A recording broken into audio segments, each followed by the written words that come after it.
Welcome to This Explainer. Today, we're diving into the absolute whirlwind life of a man who literally reshaped the 20th century, Mohandas Karamchand Gandhi. You probably know him better as Mahatma, which means the great soul. We're going to map out exactly how an incredibly ordinary guy ended up achieving some of the most extraordinary things in human history. We have to start with his most famous challenge to humanity. Be the change you wish to see in the world. It's a phrase we've all heard a million times, right? But in the context of his actual life, it's not just a bumper sticker. It sets the stage for a story of unbelievable personal transformation. He didn't just preach this stuff, he lived it. And as we'll see, his path to greatness was absolutely not guaranteed. Honestly, the contrast here is just staggering. It's so hard to wrap your head around the fact that the man who eventually brought down the mighty British Empire started out in 1869 in Porbandar as this remarkably quiet, timid little boy. He wasn't naturally brave at all. In fact, he was terrified of the dark. So you have to ask yourself, how does someone go from being paralyzed by childhood fears to standing completely fearless, staring down colonial guns? Well, let's find out. Let's start right at the beginning, the shy young man. So young Gandhi, married to his wife Kasturba at just 13, and heavily influenced by his deeply spiritual mother, Putlibai, was really just searching for his path in life. In 1888, at age 18, he heads off to London to study law. And he struggled big time with the language and the culture. When he comes back to India in 1891, his career basically flatlines. He was so incredibly shy, so nervous, that he would literally freeze up in court, couldn't even argue his cases. Feeling totally defeated, he took what he assumed would be a temporary one-year gig in South Africa in 1893. But man, little did he know, this move was the spark of a global revolution. Which brings us to his defining chapter, the South African Awakening. Down in South Africa, a 24-year-old Gandhi came face to face with the brutal reality of racism. The absolute turning point, a freezing night on a train to Pretoria. He had a valid first-class ticket, but railway officials demanded he move to third class simply because of the color of his skin. When he refused, they physically threw him off the train into the dark. Imagine sitting alone, freezing and humiliated in that station. But right there, he had this massive awakening. Instead of reacting with fists or anger, he came up with a total game changer. Satyagraha, the force of truth. He decided he was going to fight injustice, but purely through peaceful, non-violent resistance. So that one-year trip? Yeah, it turned into a 21-year struggle for human rights. Over those 2 decades, the timid lawyer completely vanished, replaced by a fiercely determined leader. He organized the community to literally burn the discriminatory ID passes the government forced them to carry.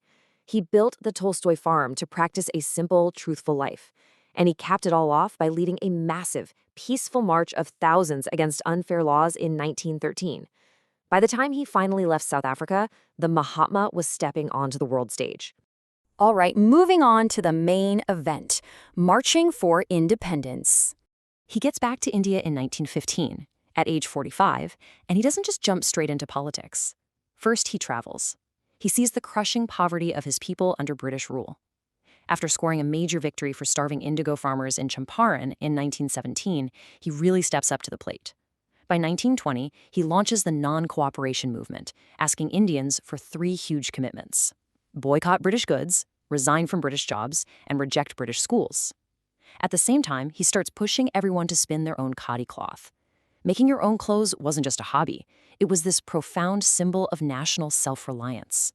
He was teaching an entire nation how to stand on its own 2 feet. And all this momentum led up to an absolutely astonishing feat in 1930, 240 miles. See, the British had a monopoly on salt, heavily taxing something people literally needed to survive. To fight this, Gandhi and 78 followers set out on an epic 240-mile march on foot to the coastal village of Dandi. Think about the pure physical endurance that takes. When he finally hits the beach, he simply bends down and picks up a handful of salt from the sea. Bam! With that one tiny illegal act, he shattered the illusion that the British were invincible, inspiring millions to join the movement. Now, the British kept throwing him in jail, but honestly, it just made him more popular. His resolve only hardened, culminating in the 1942 Quit India movement. His message to the British? Leave, now. His message to his people? Do or die. He demanded they fight completely peacefully, but with absolute, unflinching determination. And guess what? It worked. The relentless pressure of this peaceful resistance finally forced the empire's hand, granting India its independence on August 15, 1947. But every victory has its price. Let's look at the ultimate sacrifice. That historic triumph, it was immediately followed by sheer heartbreak. The British partitioned the country into majority Hindu India and majority Muslim Pakistan, and it triggered unimaginable violence and bloodshed. Gandhi was utterly devastated. I mean, at 78 years old, when he should have been celebrating his life's work, he's out there walking barefoot through burning villages. He staged agonizing hunger strikes in Calcutta and Delhi, flat out refusing to eat until Hindus and Muslims promised to drop their weapons and live in peace.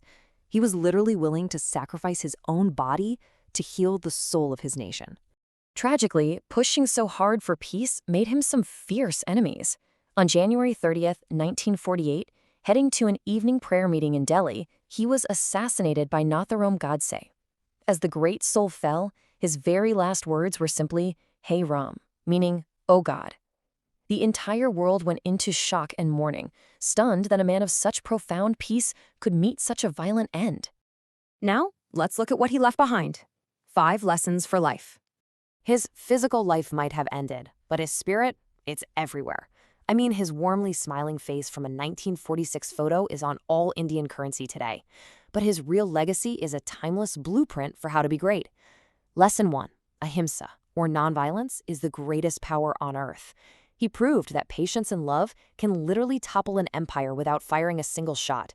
It's a massive reminder for us to tackle our own daily conflicts, at work, at home, with calm empathy instead of destructive anger.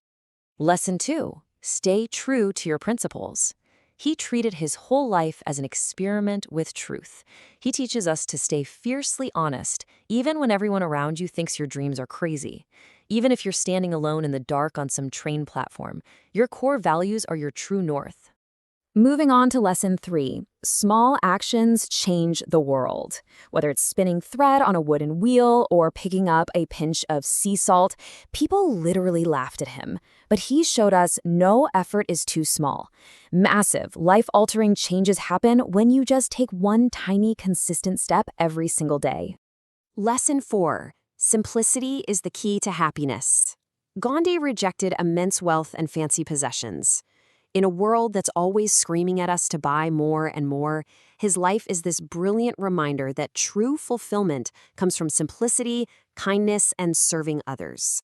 And finally, lesson 5, never give up. This is a guy who was beaten, jailed, and betrayed, yet he gave us the ultimate masterclass in resilience. He looked at every single failure as just a necessary stepping stone toward inevitable success. Which brings us to this incredible quote. It's basically a roadmap for overcoming anything life throws at you. First they ignore you, then they laugh at you, then they fight you, and then you win. Whenever you're facing an impossible obstacle, just remember the sequence of those words.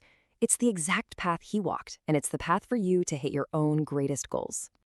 So, I'm going to leave you with one final inspiring question to carry with you. How will you be the change today? You have the exact same extraordinary power to impact the world as that shy little boy from Poor Bandar did. You just have to take that first step. Thanks so much for hanging out with me for this explainer, and I'll catch you next time.